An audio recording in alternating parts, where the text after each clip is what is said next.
Hello everyone, welcome to SILSTAP teaching exam. I hope that I am clearly audible and visible to you. Thumbs up. And I hope that you're doing really good. Okay? G- good. So I'm your Kansha ma'am, or this is SILSTAP teaching exam for CSIR net chemical science. तो यहाँ पे इस platform पे आपका बहुत बहुत स्वागत है. आज का जो हमारा सेशन है वहाँ हम बात करने वाले हैं कि जब हम नेट की प्रिपरेशन स्टार्ट करते हैं तो कौन कौन से बेसिक टॉपिक्स हैं जो हमें क्लियर करने बहुत ज़रूरी हैं, है ना. जब हम एग्ज़ाम की प्रिपरेशन स्टार्ट करते हैं तो बहुत सारी चीज़ें जो हमारे माइंड में आती हैं कि क्या हमें ये वाले बेसिक्स पढ़ने हैं या नहीं पढ़ने हैं, बिकॉज नेट एक बहुत हायर लेवल एग्ज़ाम होता है. तो क्या उसके अंदर बेसिक्स आते हैं, क्या डायरेक्ट पूछे जाते हैं या किसी क्वेश्चन में इन्वॉल्व होते हैं. तो हम आज सारी चीज़ों के बारे में बात करेंगे, आपके सारे डाउट्स मैं क्लियर करने वाली हूँ. Okay, so let's start our session students. Okay, जैसे आपने स्टार्ट किया प्रिपरेशन नेट के लिए, है ना, आप स्टार्ट करते हो अपनी प्रिपरेशन. अब क्या होता है, आपने एग्जाम स्टार्ट किया प्रिपरेशन करना. आप ये एग्जाम कब दे सकते हो? After MSc, right. तो जैसे हम एमएससी करते हैं या बीएससी करते हैं, ग्रेजुएशन पोस्ट ग्रेजुएशन करते हैं, तो 11th और 12th वहाँ के जो कंसेप्ट हैं हमारे सब्जेक्ट के, वो धीरे धीरे फेड होना स्टार्ट हो जाते हैं. तो ये जो स्टार्ट प्रिपरेशन है ये आपकी इन्वॉल्व होती है विद क्लियरिंग आर बेसिक्स. ठीक है, और वो बेसिक कहाँ के होते हैं? 11th and 12th. ओके, आप जब भी किसी भी इस एग्जाम की प्रिपरेशन स्टार्ट करते हैं, किसी भी एग्जाम की करते हैं, तो द मोस्ट इंपॉर्टेंट थिंग कि आपको बेसिक आना चाहिए. बहुत बच्चों के माइंड में ये डाउट्स होते हैं कि क्या मैम हमें ये टॉपिक्स क्लियर करने पड़ेंगे, एग्ज़ाम स्टार्ट करना है. अब मैंने एमएससी 2019 में की है, 12 में की है, 13 में की है, तो क्या तब के कंसेप्ट मेरे अभी ठीक है या मैं कंसेप्ट स्टार्टिंग से रिवाइज करूं, बेसिक्स क्लियर करके फिर आगे सिलेबस में जाऊं. तो ये जितने भी डाउट्स हैं ये सब बच्चों के दिमाग में आते हैं whenever we start our preparation, correct. तो क्या है कि हम आज के सेशन में ये सारे डाउट्स क्लियर करेंगे. तो पहला जो डाउट है वो क्या है कि क्या हमें बेसिक्स पढ़ने हैं? तो यस, आपको बेसिक्स क्लियरली पढ़ने हैं, क्योंकि ये बेसिक्स जो एग्जाम में पूछते हैं ऐसे कि ऐसे बेसिक्स या कंसेप्ट्स नहीं पूछते हैं, but every question in exam include those basics और कंसेप्ट. ओके, तो एग्जाम में जो पूछा जाता है क्वेश्चंस वो किस पे बेस्ड होते हैं? Based on basics. समझ रहे हैं आप कि आपको डायरेक्ट बेसिक्स या कंसेप्ट पे क्वेश्चन नहीं आते हैं, but every question in concludes that basic और टॉपिक्स, राइट, जो भी कंसेप्चुअल टॉपिक्स हैं. तो पहली चीज क्लियर हुई कि हमें बेसिक पढ़ने या नहीं पढ़ने. ऑफ कोर्स आपको बेसिक पढ़ने हैं. अगर आपके कंसेप्ट ही क्लियर नहीं है then how can you attempt questions in exam, right. Okay students, तो देखो अब हम क्या करते हैं, टॉपिक वाइज टॉपिक्स, बेसिक में जो टॉपिक्स होते हैं उनकी हम डिस्कशन करते हैं. अब केमिस्ट्री की अगर मैं बात करूं तो केमिस्ट्री में, केमिकल साइंस के अंदर केमिस्ट्री में 3 पार्ट होते हैं, ऑर्गेनिक, इनऑर्गेनिक एंड फिजिकल. अब इनऑर्गेनिक में कौन कौन से जो बेसिक टॉपिक्स है जो हमारे क्लियर होने चाहिए before we start our journey for NET exam, है ना. ऑर्गेनिक में कौन कौन से जो बेसिक टॉपिक्स हैं that should be clear before starting that journey. Physical में कौन कौन से बेसिक टॉपिक्स हैं जो क्लियर होने चाहिए. तो वन बाय वन हम उन्हें डिस्कस करते हैं. तो फर्स्ट देखिए ऑर्गेनिक केमिस्ट्री. अब ऑर्गेनिक केमिस्ट्री में हमें नेट की प्रिपरेशन स्टार्ट करनी है और हमें ये वाले जो भी मैंने लिखे हुए हैं ये सारे टॉपिक आपके बेसिक्स के अंदर आते हैं, कंसेप्चुअल टॉपिक्स हैं. तो ये सब आपको क्लियर होने चाहिए. ये क्लियर करके ही आप फर्दर आगे लेवल वाली केमिस्ट्री में जा सकते हैं. अदरवाइज क्या होगा, आपने ये नहीं पढ़े हैं और आप स्टार्टिंग कर देते हो अपने इंटरमीडिएट से, रिएक्शन मैकेनिज्म से, ऑक्सीडेशन रिडक्शन से, नेम रिएक्शन से, रीअरेंजमेंट से. तो क्या होगा, आपको जब ये ही नहीं पता कि इनका बेस क्या है, कहाँ से ये बन के आ रहे हैं, तो एवरी डे आपको नए नए डाउट्स होंगे. और वो डाउट्स क्या करते हैं, वो डाउट्स क्या क्रिएट करते हैं, बैरियर क्रिएट करते हैं टुवार्ड्स आवर सक्सेस. ठीक है, तो हमें क्या करना है, हमारी जो स्ट्रैटेजी रहेगी कैसी रहेगी, first we will clear all these basic concept, after that we will go to the next level of a subject. Okay, तो यहाँ पे देखो वन बाय वन हम इन्हें शॉर्टली डिस्कस करते हैं, ठीक है। मैं आपको एक ब्रीफिंग दे रही हूँ, जर्नल आइडिया दे रही हूँ एवरी टॉपिक का, ताकि आपको क्लियर हो जाए कि मैम हमें पढ़ना क्या है बेसिक्स के अंदर, है ना। ये क्वेश्चन आता है कि मैम पढ़े क्या बेसिक्स में, तो ये जो टॉपिक्स जर्नल मैंने लिखे हुए हैं आप बस इनको पढ़िए सबसे पहले। कहाँ से पढ़ोगे, तो मुझे लगता है कि बेस्ट जो होता है कंसेप्चुअल वो आपको 11th-12th की बुक में मिलेगा एनसीईआरटी के अंदर। उसके अलावा ये हिमाचल प्रदेश जो टीचिंग एग्जाम वाला जो हमारा चैनल है यूट्यूब का, सिविल स्टेप भी इन बेसिक्स के ऊपर लेक्चर लेके आ रहा है, तो आप वहाँ से भी पढ़ सकते हैं। पहला है रीजेंट। रीजन्स क्या होते हैं, तो रीजन्स कौन होते हैं, कैसे बनते हैं, कितने टाइप्स के होते हैं, क्या उनकी फंक्शंस होते हैं, कैसे वो वर्क करते हैं, ये सब किसके अंदर आता है, रिएजेंट्स के अंदर। तो रिएजेंट्स अगर मैं यहाँ पे जनरली लिखूँ, जैसे इलेक्ट्रोफाइल हो गया, न्यूक्लियोफाइल हो गया, है ना। तो जो इलेक्ट्रोफाइल, न्यूक्लियोफाइल और जो भी दीज टाइप ऑफ रिएजेंट्स होते हैं जो ऑर्गेनिक केमिस्ट्री में रिक्वायर्ड हैं किसी भी रिएक्शन को कंप्लीट करने के लिए, वो क्या आएंगे, रिएजेंट्स के अंदर आएंगे, वो आपको पढ़ने हैं। फिर है इलेक्ट्रोमेरिक इफेक्ट। क्या होता है इलेक्ट्रोमेरिक इफेक्ट, क्या है, ये भी एक आपका जर्नल बेसिक कंसेप्ट है कि जो इलेक्ट्रॉन्स हैं किसी भी रिएक्शन में, if I write here A then B, तो इस बॉन्ड के अंदर इलेक्ट्रॉन प्रेजेंट है, बॉन्ड इलेक्ट्रॉन से मिलके बनता है, तो जो इलेक्ट्रॉन्स हैं बॉन्ड के अंदर प्रेजेंट, उनका जो डिस्प्लेसमेंट होगा, वो बॉन्ड टूटेगा तो वो इलेक्ट्रॉन किस तरफ मूव करेंगे, इसी को हम क्या बोलते हैं, इलेक्ट्रोमेरिक इफेक्ट। तो जो इलेक्ट्रोमेरिक इफेक्ट इलेक्ट्रॉनिक डिस्प्लेसमेंट है, ये भी आपको पता होना चाहिए, तभी तो आप रिएक्शंस को करवा सकते हो। Okay, then inductive effect. Inductive effect होता है प्लस माइनस आई, ये होता है प्लस माइनस ई। तो जो प्लस माइनस आई है, ये तो आपको थोड़ा आइडिया होता ही है कि इंडक्टिव इफेक्ट क्या है।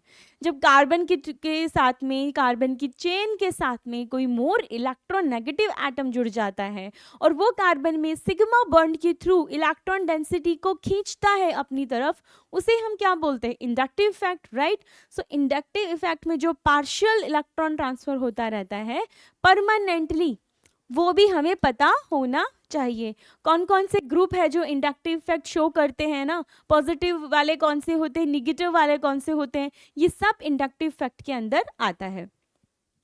Then resonance. अब रेजोनेंस क्या है, अब रेजोनेंस तो हम 11th क्लास से पढ़ रहे हैं। रेजोनेंस क्या होता है क्या है, the delocalization of the pi electron और लोन पेयर इन अ, और साइक्लिक भी हो सकता है, एसाइक्लिक भी हो सकता है। तो ये जो इंट्रामोलिक्यूलर, एक ही मॉलिक्यूल में होने वाला डीलोकलाइजेशन ऑफ पाई इलेक्ट्रॉन और लोन पेयर, इसको हम क्या कहते हैं, रेजोनेंस। रेजोनेंस साइक्लिक मॉलिक्यूल्स में भी होता है, असाइक्लिक मॉलिक्यूल्स में भी होता है। तो रेजोनेंस होता क्या है, what is resonance. Resonance show करने वाले स्ट्रक्चर्स, रेजोनेटिंग स्ट्रक्चर्स हम कैसे ड्रॉ करते हैं, उनकी स्टेबिलिटी क्या होती है, क्या ऑर्डर होता है, ये सब किस टॉपिक में आता है, रेजोनेंस में आता है।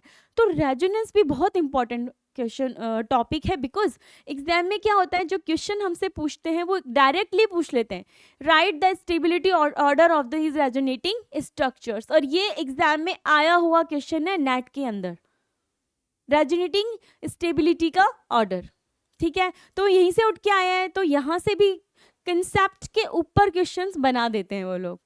नाउ हाइपर कंजुगेशन क्या होता है, hyper conjugation also a kind of resonance, ये भी एक टाइप का रेजोनेंस है, लेकिन ये सिग्मा बॉन्ड और पी ऑर्बिटल में होता है, ठीक है। आपको इतना आपको पढ़ना पड़ेगा, क्या होता है हाइपर कंजुगेशन, कितने टाइप्स का होता है हाइपर कंजुगेशन, कौन कौन से मॉलिक्यूल हाइपर कंजुगेशन को शो करते हैं, और हाइपर कंजुगेशन का इफेक्ट क्या होता है हमारे ऑर्गेनिक रिएक्शन पे, उसकी स्ट्रक्चर पे, उसकी रिएक्टिविटी पे, ठीक है ना। तो ये सब हमको पढ़ना पड़ेगा। फिर एरोमेटिसिटी क्या होती है, this is the common, very common concept in the organic chemistry की व्हाट इज एरोमेटिसिटी। बेंजीन एक सबसे कॉमन एरोमेटिक कंपाउंड है जिसे हम जानते हैं। अब कौन मॉलिक्यूल्स होते हैं जो एरोमेटिक होते हैं, कौन होते हैं जो एलिफेटिक होते हैं, ये भी हमने 11th-12th में किया है, और हमने एक्सपेरिमेंट भी किया है ना लैब में, याद है आप लोग को या भूल गए, किया था, याद है बर्नर के ऊपर हम कंपाउंड रखते थे, अगर वो फ्लेम जल रहा है उसकी फ्लेम हम फ्लेम को कंसीडर करते थे। फ्लेम अगर वाइट धुएं के साथ जलती थी तो हम बोलते थे एलिफेटिक है, और अगर ब्लैक धुएं के साथ जल रही है तो बोलते थे एरोमेटिक है। At that time we didn't know कि एक्चुअल मीनिंग क्या है, बट हमने ऐसे आइडेंटिफाई किया, डिस्टिंग्विश किया है ना, सब ने किया है। तो वो एरोमेटिसिटी क्यों शो करता है, क्या होती है, एरोमेटिसिटी आने से मॉलिक्यूल की स्ट्रक्चर पे क्या इफेक्ट पड़ता है, ये सब सारे बेसिक कंसेप्ट हैं, ये एरोमेटिसिटी के अंदर आते हैं, है ना। तो आपको ये भी पता होना चाहिए नेट के लिए। इंटरमीडिएट क्या है, अब इंटरमीडिएट अगर एग्जाम्पल में लूँ तो जैसे कार्बोकेटायन हो गया, कार्ब एनायन हो गया, है ना, फ्री रेडिकल कार्बीन भी हो गई, एक फ्री रेडिकल भी होते हैं इंटरमीडिएट। तो इंटरमीडिएट क्या होते हैं, कैसे बनते हैं, और मोल रिएक्शन जब हम लिख रहे हैं तो क्या उसके अंदर कोई इंटरमीडिएट बना है, ये जब आपको पता होगा तभी आप रिएक्शन पहचान पाओगे कि कौन सी रिएक्शन है, किस मैकेनिज्म से हो रही है ना। तो रिएक्शन मैकेनिज्म हमारे सिलेबस में है, लेकिन रिएक्शन मैकेनिज्म को समझने के लिए जब इंटरमीडिएट हमें समझना है, वो हमारा बेसिक हो गया। समझ में आया। तो बेसिक तो क्लियर करना ही है, और ये वाला बेसिक भी बहुत इंपॉर्टेंट है कि इंटरमीडिएट पता होना चाहिए। कार्बोकेटायन कहाँ बन रहा है, कौन सी रिएक्शन में बन रहा है, कितने टाइप्स के होते हैं, अगर कार्बोकेटायन बन रहा है तो मॉलिक्यूल्स की स्टेबिलिटी पे क्या इफेक्ट होगा, है ना। अब ये क्वेश्चंस भी आते हैं नेट में कि कार्बोकेटायन स्टेबिलिटी ऑर्डर का क्वेश्चन पूछ लेता है, वो समटाइम्स डायरेक्ट नहीं पूछता है, वो हायर लेवल वाले क्वेश्चन देगा आपको कि ये रिएक्शन मैकेनिज्म किसी रिएक्शन की ये है। अब आप इसमें बताइए कौन सा प्रोडक्ट मेजर बनेगा, कौन सा प्रोडक्ट माइनर बनेगा। तो मेजर और माइनर प्रोडक्ट बताने के लिए जो बीच में इंटरमीडिएट बना है उसकी स्टेबिलिटी पता होनी चाहिए, है ना। तो ये जो सारे हमारे टॉपिक्स हैं ये इंक्लूड करते हैं बेसिक्स को, ठीक है। तो ये हो गया। फिर एसिडिटी, बेसिसिटी, न्यूक्लियोफिलिसिटी। अब ये मैंने क्या लिखा है यहाँ पे, देखो दिख रहा है आपको, एसिडिटी, बेसिसिटी और न्यूक्लियोफिलिसिटी। अब देखो ऑर्गेनिक केमिस्ट्री के अंदर भी जो एसिडिटी की हम बात करते हैं तो आपको पता होना चाहिए कि एसिडिटी किस मैनर में हम बात कर रहे हैं। इन ऑर्गेनिक केमिस्ट्री जब हम एसिडिटी की बात करते हैं, इसको थोड़ा सा हम देख लेते हैं यहाँ पे। तो जैसे मैंने बोला कि एसिडिटी, तो मैंने बोला कि ठीक है ये एक ऑर्गेनिक कंपाउंड है, ठीक है, ऑर्गेनिक कंपाउंड है। अब इस ऑर्गेनिक कंपाउंड की अगर मैं एसिडिटी की बात करूंगी तो मुझे क्या पता होना चाहिए, तो भाई सबसे पहले आपको पता होना चाहिए कि एसिडिटी वर्ड का मीनिंग क्या है। इस वर्ड का मीनिंग है कि कोई भी कंपाउंड जो इजीली, वेरी क्विकली H+ को रिलीज करे, डोनेट करे, है ना। तो कितने टाइप के कंसेप्ट दिए गए हैं एसिडिटी को समझाने के लिए, कितने टाइप के साइंटिस्ट ने एसिडिटी की थ्योरी दी है, ये सब एसिडिटी के अंदर आता है। अब जितना इजीली कोई H+ निकाल देगा वो उतना ही स्ट्रॉन्ग एसिड होगा ना। बस यही हमें पता होना चाहिए, यही है कंसेप्ट और बेसिक्स। फिर है सॉल्वेंट सिस्टम। अब ये चीज़ आपको बेसिसिटी का पता होना चाहिए, न्यूक्लियोफिलिसिटी का पता होना चाहिए, जस्ट अ जनरल आइडिया कि क्या होते हैं, कैसे स्टेबल होते हैं, और हम इनका जो इफेक्ट है ऑर्गेनिक रिएक्शंस पे क्या होता है ना। ये चीज़ें आपको पता करनी है। फिर है सॉल्वेंट सिस्टम। सॉल्वेंट सिस्टम क्या होता है, सॉल्वेंट आप जानते हो, हमें जब भी कोई ऑर्गेनिक रिएक्शन करनी होती है, तो अभी तो हम थियोरेटिकली बात कर रहे हैं पर हम सिंथेसिस करेंगे, यही करेंगे रिसर्च में। तो जब आप सिंथेसिस करोगे नेट क्लियर करके, JRF लेके जब आप पहुंचोगे किसी यूनिवर्सिटी में रिसर्च के लिए, तो आपको सिंथेसिस करना होगा। If you choose organic chemistry तो आपको सिंथेसिस करना होगा। उस सिंथेसिस में जो फर्स्ट थिंग आपको पता होनी चाहिए वो होना चाहिए सॉल्वेंट सिस्टम। जब भी आप किसी कंपाउंड के लिए रिएक्शंस लगाते हो, एपरेटस सेट करते हो, तो वहाँ पे आप एक सॉल्वेंट चूज करते हो। अब ऑर्गेनिक के लिए जनरल हम जानते हैं कि ऑर्गेनिक केमिस्ट्री है, तो यहाँ पे जो ऑर्गेनिक मॉलिक्यूल है दे डिजॉल्व इन ऑर्गेनिक सॉल्वेंट, है ना। तो हम ऑर्गेनिक सॉल्वेंट यूज करते हैं। तो यहाँ पे भी आपको एक जनरल आइडिया होना चाहिए। तो एग्जाम में भी वो आपसे यही पूछता है कि क्या इस बच्चे को पता है कि सॉल्वेंट सिस्टम क्या है, क्या इफेक्ट उसका होने वाला है रिएक्शंस के लिए, है ना। तो जब आपको ये सब पता होगा तो आप उसके क्वेश्चन भी इजीली अटेम्प्ट कर पाओगे ना। Good. Now type of reaction. Type of reaction क्या है? अब टाइप ऑफ रिएक्शन देखो, मैं आपको यहाँ पे ड्रॉ करके थोड़ा सा बताती हूँ। टाइप ऑफ रिएक्शन से मतलब है टाइप ऑफ रिएक्शन, बहुत ही बेसिक चीज जो रिएक्शंस के बारे में पता होनी चाहिए। क्या ये रिएक्शन एडिशन रिएक्शन है? क्या ये सब्स्टिट्यूशन रिएक्शन है?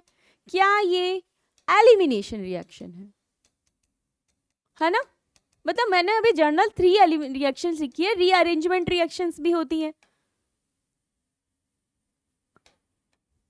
ठीक है, तो इसका मतलब आपको ये पता होना चाहिए कि ये जनरली क्या है। अगर किसी रिएक्शन में एडिशन हो रहा है किसी भी रिएजेंट का, मॉलिक्यूल का, रिएक्टेंट का, तो आप क्या बोलोगे? मैम ये तो एडिशन रिएक्शन है। अगर वहां पे सब्स्टिट्यूशन हो रहा है, सब्स्टिट्यूशन का मतलब ऑलरेडी जो हमारा रिएक्टेंट प्रेजेंट है, कोई दूसरा हमने रिएजेंट लिया है, वो उसके रिएक्टेंट के एटम को सब्स्टिट्यूट करके बाहर निकालता है और खुद वहां पे रिप्लेस हो जाता है, इसे हम क्या बोलते हैं? Substitution reaction. तो you should be able to identify between these reactions, है ना? आपको आइडेंटिफाई करना आना चाहिए, बस इतना आपको पता होना चाहिए रिएक्शन देखकर कि एडिशन है, सब्स्टिट्यूशन है या एलिमिनेशन है।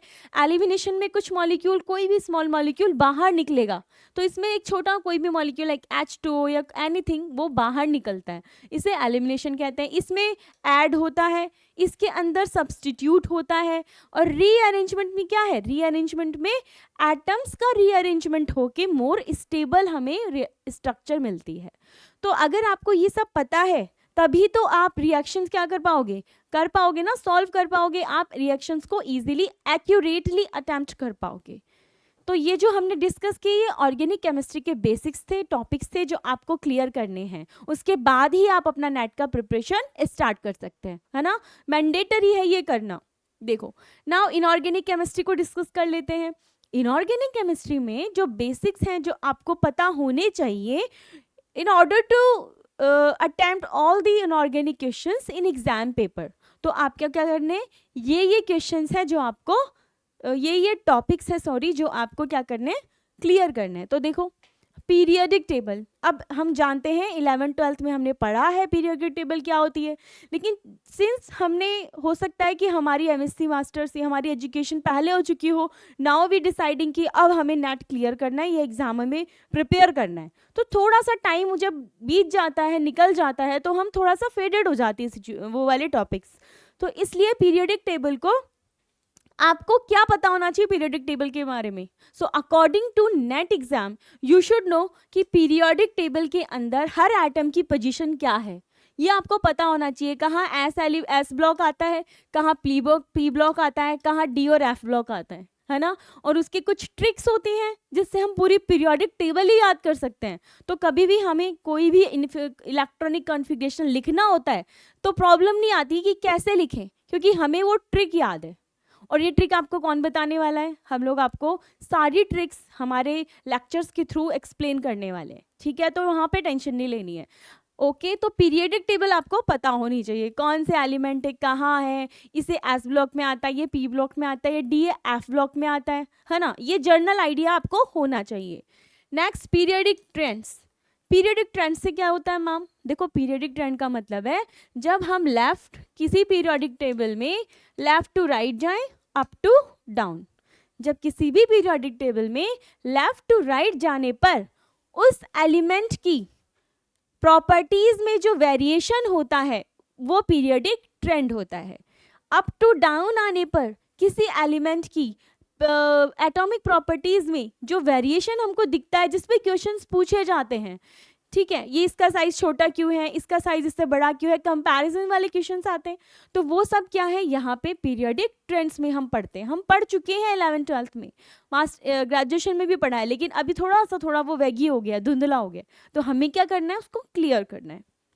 Then atomic properties. अब एटॉमिक प्रॉपर्टीज क्या होती हैं? कोई भी एटम है वो क्या क्या प्रॉपर्टीज शो करता है, electronegativity, electron affinity, ionization, enthalpy. So ये सारी जो भी प्रॉपर्टीज होती हैं ये भी किसके अंदर आती हैं?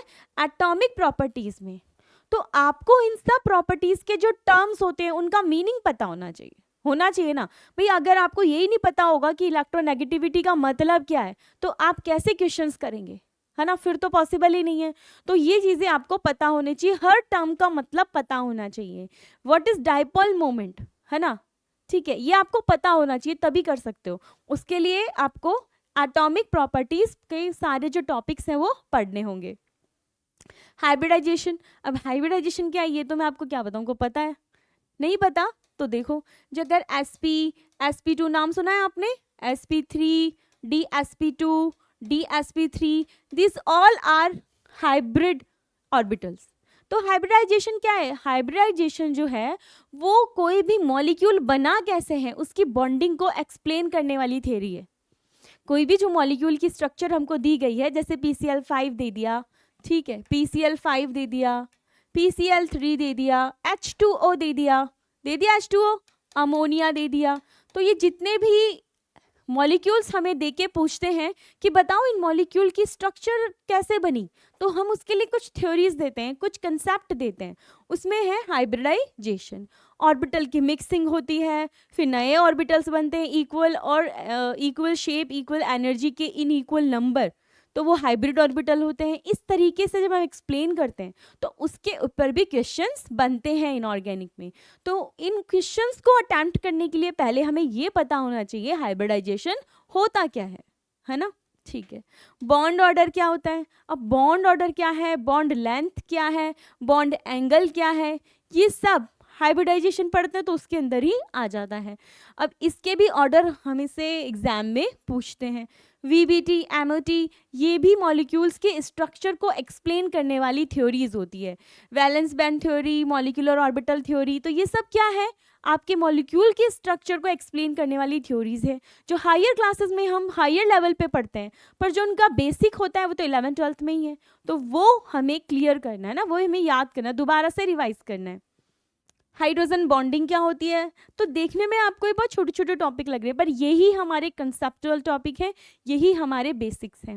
हाइड्रोजन बॉन्डिंग क्या होती है आपको पता होना चाहिए, किस किस एटम के बीच में होती है, ताकि अगर एग्जाम में वो क्वेश्चन में दे रहा है हाइड्रोजन बॉन्डिंग लेकिन हमें बता नहीं रहा है, तो हम पहचाने कि हाँ इसमें हाइड्रोजन बॉन्डिंग वाला इफेक्ट लगेगा, ठीक है। केमिकल बॉन्ड, अब कितने कितने टाइप के केमिकल बॉन्ड होते हैं, कोई भी मॉलिक्यूल जब आपस में बॉन्डिंग करता है, बॉन्ड बनाता है, तो कितने टाइप के होते हैं, कौन कौन से होते हैं, उनके क्या क्या एग्जाम्पल हैं, है ना, कैसे बनाएगा बॉन्ड, कैसे बनाएगा, अट्रैक्शन हो रहा है, रिपल्शन हो रहा है, तो ये जितने भी इंटरस्टैटिक फोर्स ऑफ अट्रैक्शन होते हैं ये सब भी हमको जर्नल पता होने चाहिए।